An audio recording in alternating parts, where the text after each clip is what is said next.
कर्ण का रंगभूमि में प्रवेश तथा राज्याभिषेक।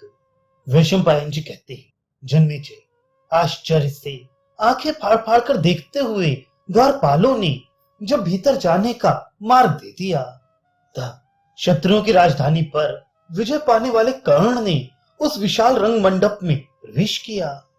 उसने शरीर के साथ ही उत्पन्न हुए दिव्य कवच को धारण कर रखा था। दोनों कानों की कुंडल उसके मुख को उद्भासित कर रहे थे। हाथ में धनुष लिए और कमर में तलवार बांधे वह वीर पैरों से चलने वाले पर्वत की भांति सुशोभित हो रहा था। कुंती ने कन्यावस्था में ही उसे अपने गर्भ में धारण किया था। उसका यश सर्वत्र फैला हुआ था। उसके दोनों नेत्र बड़े बड़े थे। शत्रु समुदाय का संहार करने वाला कर्ण प्रचंड किरणों वाले भगवान भास्कर का अंश था। उसमें सिंह के समान बल, सांड के समान वीर्य तथा गजराज के समान पराक्रम था। वह दीप्ति से सूर्य, कांति से चंद्रमा तथा तेज रूपी गुण से अग्नि के समान जान पड़ता था। उसका शरीर बहुत ऊंचा था, अतः वह स्वर्ण में ताड़ के वृक्ष सा प्रतीत होता था। उसके अंगों की गठन सिंह जैसी जान पड़ती थी। उसमें असंख्य गुण थे। उसकी तरुण अवस्था थी। वह साक्षात भगवान सूर्य से उत्पन्न हुआ था, अतः उन्हीं के समान दिव्य शोभा से संपन्न था।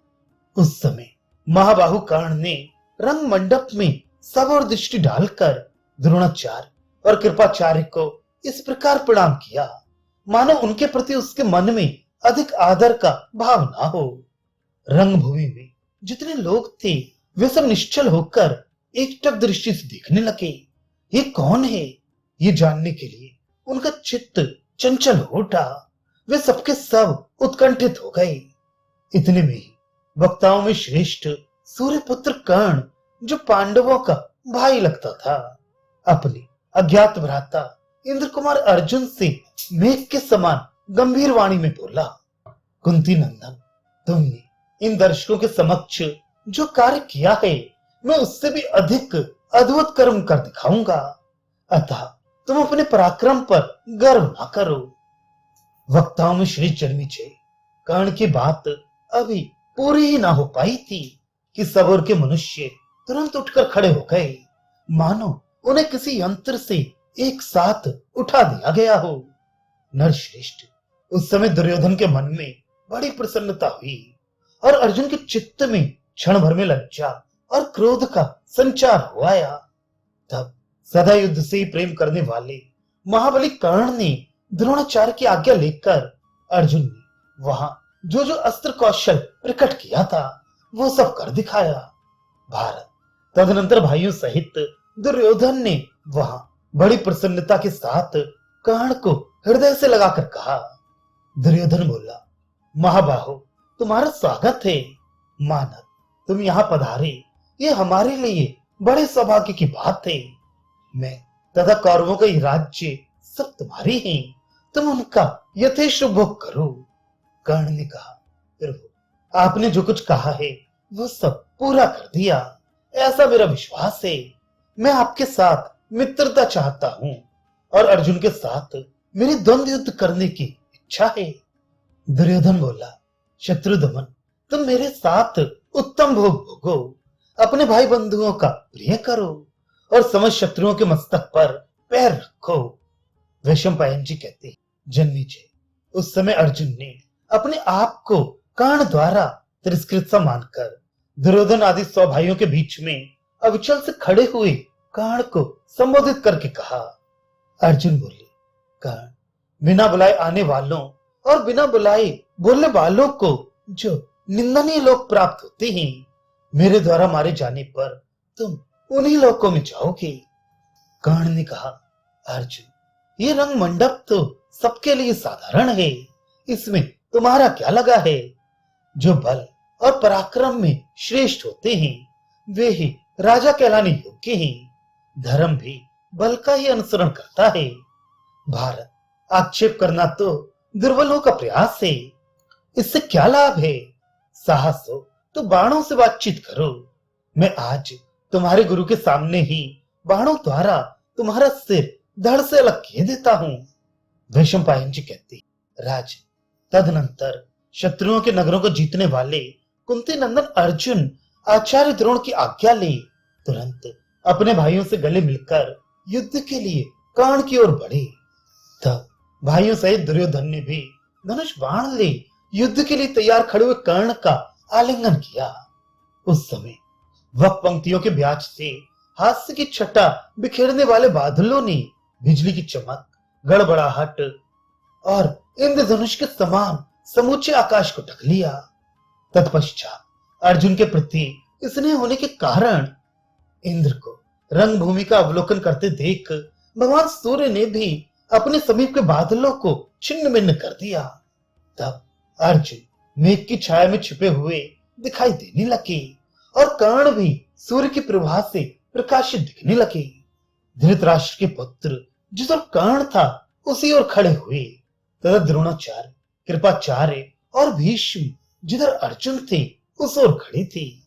रंगभूमि के पुरुषों और स्त्रियों में भी कर्ण और अर्जुन को लेकर दो दल हो गए। कुंती भोज कुमारी कुंती देवी वास्तविक रहस्य को जानती थी कि ये दोनों मेरे ही पुत्र हैं, अतः चिंता के कारण उन्हें मूर्छा आ गई। उन्हें इस प्रकार मूर्छा में पड़ी हुई देख सब धर्मों की ज्ञाता विदुर जी ने दासियों द्वारा चंदन मिश्रित जल छिड़कवाकर होश में लाने की चेष्टा की। इससे कुंती को होश तो आ गया, किंतु अपने दोनों पुत्रों को युद्ध के लिए कवच धारण किए देख वे बहुत घबरा गईं। उन्हें रोकने का कोई उपाय उनके ध्यान में नहीं आया। उन दोनों को विशाल धनुष उठाए देख द्वंद्व युद्ध की नीति रीति में कुशल और समझ धर्मों की ज्ञाता शरद्वान के पुत्र कृपाचार्य ने इस प्रकार कहा, कर्ण, ये कुंती देवी के सबसे छोटे पुत्र पांडुनंदन अर्जुन कुरुवंश के रत्न हैं, जो तुम्हारे साथ द्वंद्व युद्ध करेंगे। महाबाहु, इसी प्रकार तुम भी अपने माता पिता तथा कुल का परिचय दो और उन नरेश के नाम बताओ जिनका वंश तुमसे विभूषित हुआ है। इसे जान लेने के बाद यह निश्चय होगा कि अर्जुन तुम्हारे साथ युद्ध करेंगे या नहीं, क्योंकि राजकुमार नीच कुल और हीन आचार विचार वाले लोगों के साथ युद्ध नहीं करते। वैशंपायन जी कहते हैं, जन्मेजय, कृपाचार्य के यूं कहने पर कर्ण का मुख लज्जा से नीचे को झुक गया, जैसे वर्षा के पानी से भीगकर कमल मुरझा जाता है। उसी प्रकार कर्ण का मुंह मिलान हो गया। तब दुर्योधन ने कहा, आचार्य, शास्त्रीय सिद्धांत के अनुसार राजाओं की 3 योनियां हैं। उत्तम कुल में उत्पन्न हुआ पुरुष शूरवीर तथा सेनापति, अतः शूरवीर होने के कारण कर्ण भी राजा ही है। यदि यह अर्जुन राजा से भिन्न पुरुष के साथ रणभूमि में लड़ना नहीं चाहते तो मैं कर्ण को इसी समय अंग देश के राज्य पर अभिषिक्त करता हूं। वैशंपायन जी कहते हैं, राजन, तदनंतर दुर्योधन ने राजा धृतराष्ट्र और गंगा नंदन भीष्म की आज्ञा ले ब्राह्मणों द्वारा अभिषेक का सामान मंगवाया। फिर उसी समय महाबली एवं महारथी कर्ण को सोने के सिंहासन पर बिठाकर मंत्रवेत्ता ब्राह्मणों ने लावा और फूलों से युक्त स्वर्ण में कलशों के जल से अंग देश के राज्य पर अभिषिक्त किया। तब मुकुट, हार, केयूर, कंगन, अंगद, राजुच चिन्ह तथा अन्य शुभ आभूषणों से विभूषित हो वे छत्र, चंवर तथा जय जयकार के साथ राज्य श्री से सुशोभित होने लगा। फिर ब्राह्मणों से समाहत हो राजा कर्ण ने उन्हें असीम धन प्रदान किया। राज, उस समय उसने कुरुश्रेष्ठ दुर्योधन से कहा, नरपति शिरोमणि, आपने मुझे जो राज्य प्रदान किया है इसके अनुरूप मैं आपको क्या भेंट दूं? बताइए, आप जैसा कहेंगे वैसा ही करूंगा। ये सुनकर दुर्योधन ने कहा, अंगराज, मैं तुम्हारे साथ ऐसी मित्रता चाहता हूं जिसका कभी अंत ना हो।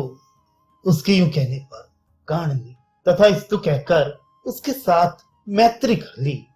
फिर वे दोनों बड़े हर्ष से एक दूसरे को हृदय से लगाकर आनंद मग्न हो गए।